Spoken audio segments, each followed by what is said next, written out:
is one thing to be criticized by the media, but is quite another to be publicly rejected by Sir David Attenborough. Prince Harry recently experienced this, which sent royal observers into a frenzy and left Buckingham Palace frantically trying to handle the aftermath. The entire situation began with what could have been a straightforward correction or a courteous email sent behind closed doors, but instead it became a headline-grabbing catastrophe that is scrutinizing Harry's actions and reputation. Here's the setup. Meghan Markle's team rolled out promotion for her podcast series Confessions of a Female Founder, and somewhere in that glossy marketing package they decided to name-drop Sir David Attenborough, yes, the same 99-year-old global icon, known for narrating nature documentaries with the kind of calm that could lower your blood pressure, except this time, he wasn't narrating anything, he had no idea his name was being used, and worse, the implication was that he somehow endorsed or was inspired by Meghan's work. Now, normally someone like Attenborough would let things slide, but not this time, not when involved being co-opted into a project that had nothing to do with him. According to insiders, his representatives issued a firm but respectful statement requesting his name be removed from all promotional materials. That was a clean, classy, just the way you'd expect someone like Sir David to handle things, but apparently Prince Harry didn't take it so well. Instead of issuing a quiet apology, or just letting it go, according to reports, Harry lost his temper in private, and not just a bit. Sources say he went into full meltdown mode, saying things that were defensive, angry, and downright hostile towards Attenborough's crew. "Remove my wife's name from your mouth."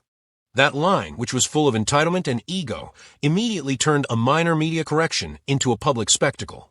Let's face it, this wasn't just a bad look, it was a terrible one. We're talking about a prince who once stood for dignity, service, and resilience, and now he's attacking a 99-year-old environmentalist. This man has never sought drama, never participated in celebrity gossip, and by all accounts was just trying to avoid being pulled into someone else's PR circus.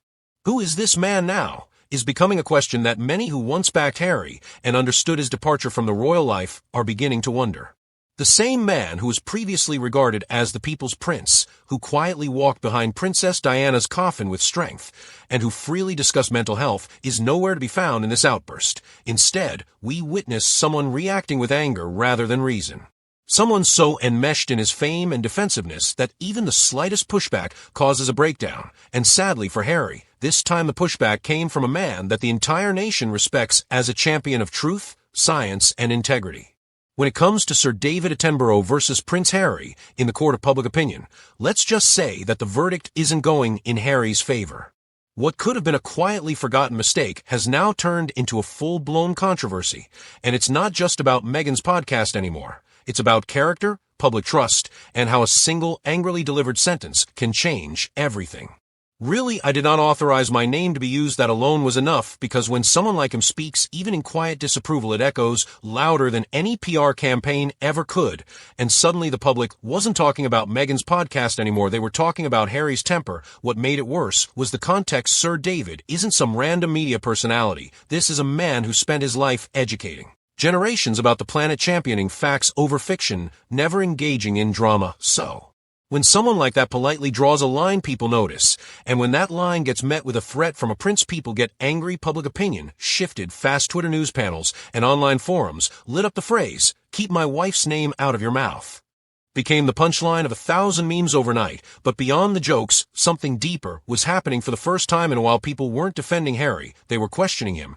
And the questions weren't small. Why would someone who claims to care so deeply about privacy respond with a threat instead of a thank you? Why would a man known for pushing mental health awareness explode over a harmless clarification instead of fixing a marketing mistake? Why attack an elderly national treasure? For many, this wasn't just an overreaction. Rather, it was a glimpse of a deeper pattern, a prince who can't take criticism. A man who, rather than accepting accountability, doubles down with ego and entitlement. And that's what really changed the tone of the conversation. Harry's reaction wasn't being seen as protective, it was being seen as insecure, fragile, the kind of outburst that feels less like strength and more like a tantrum. People didn't see a husband defending his wife. They saw a celebrity losing grip on how the world perceives him.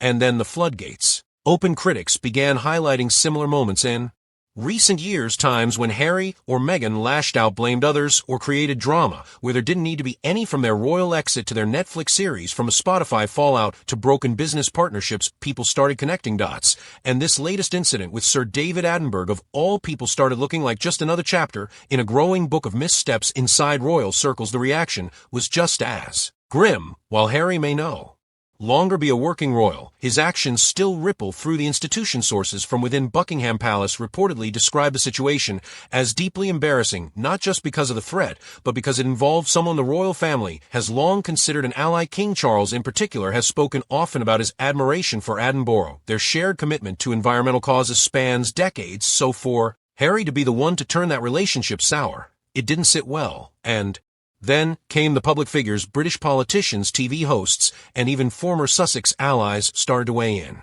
One member of Parliament, Eleanor Harman, called Harry's reported threat an embarrassment to British values. Broadcasters called it unbecoming, tone deaf.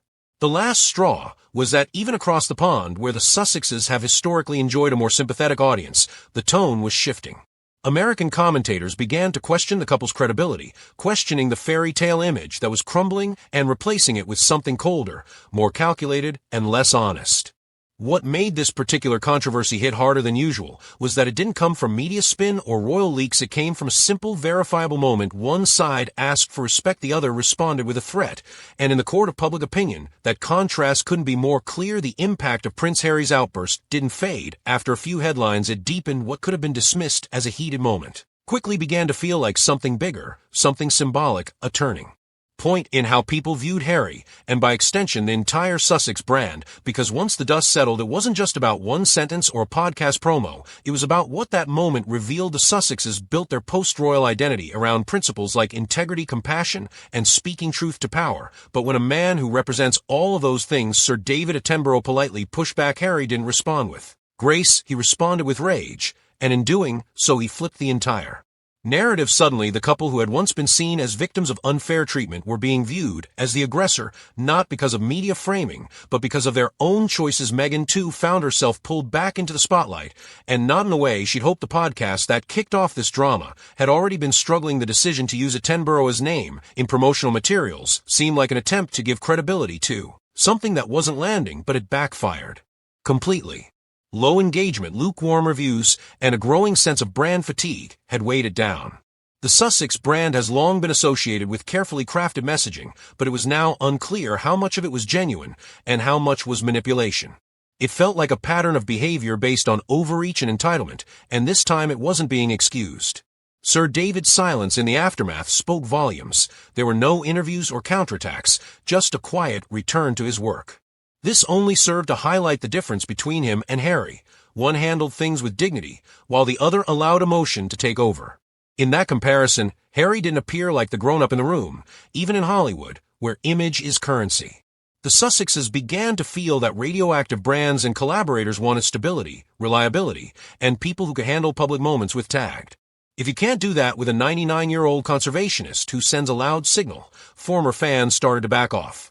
People who had previously defended the couple's every move now admitted feeling disappointed, even embarrassed. The charm that once defined Harry was gone, replaced by a man who seemed bitter, reactive, and strangely detached from reality. For the royal family, this became just another reason to maintain a safe distance. There were no official or public statements, but insiders made it clear that this wasn't the legacy.